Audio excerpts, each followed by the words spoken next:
Selektor CSS adalah pola untuk menentukan elemen mana yang akan kita terapkan style CSS pada halaman HTML.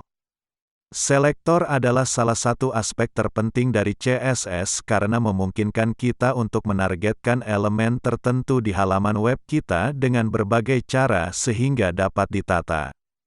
Selektor CSS memilih elemen HTML berdasarkan dengan ID, kelas, elemen, atribut dan lain-lain.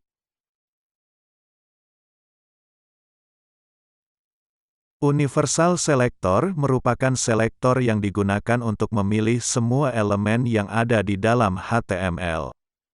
Universal Selector dilambangkan dengan karakter bintang. Kode berikut akan membuat seluruh elemen HTML memiliki tata letak di tengah, berwarna putih dan memiliki background berwarna hitam.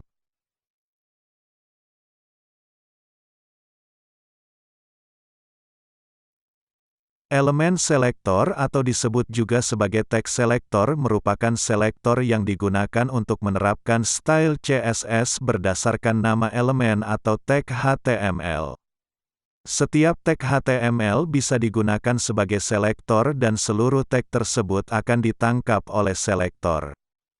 Contoh kode berikut akan membuat semua elemen yang ada di antara tag P menjadi berwarna merah dan semua elemen yang ada di antara tag H1 menjadi berwarna biru.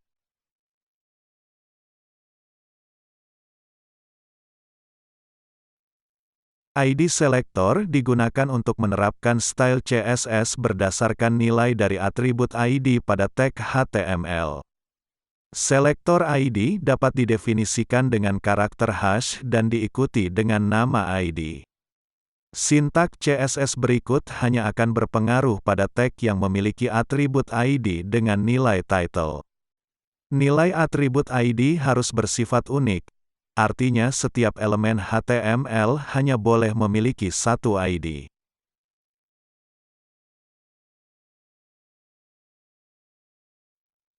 Kelas selektor digunakan untuk menerapkan style CSS berdasarkan nilai dari atribut kelas pada tag HTML. Selektor kelas didefinisikan dengan karakter titik dan diikuti dengan nama kelas. Sintak CSS berikut hanya akan berpengaruh pada tag yang memiliki atribut kelas dengan nilai heading.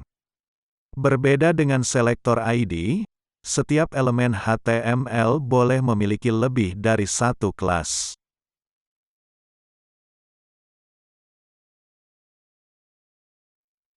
Seringkali beberapa selektor dalam CSS memiliki deklarasi yang sama.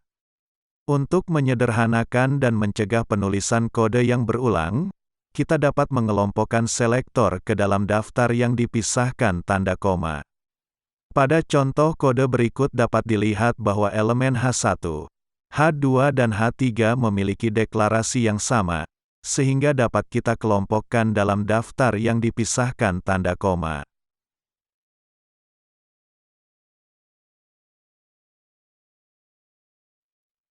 Jadi dengan ini kita sampai di akhir dari tutorial tentang pengenalan selektor pada CSS.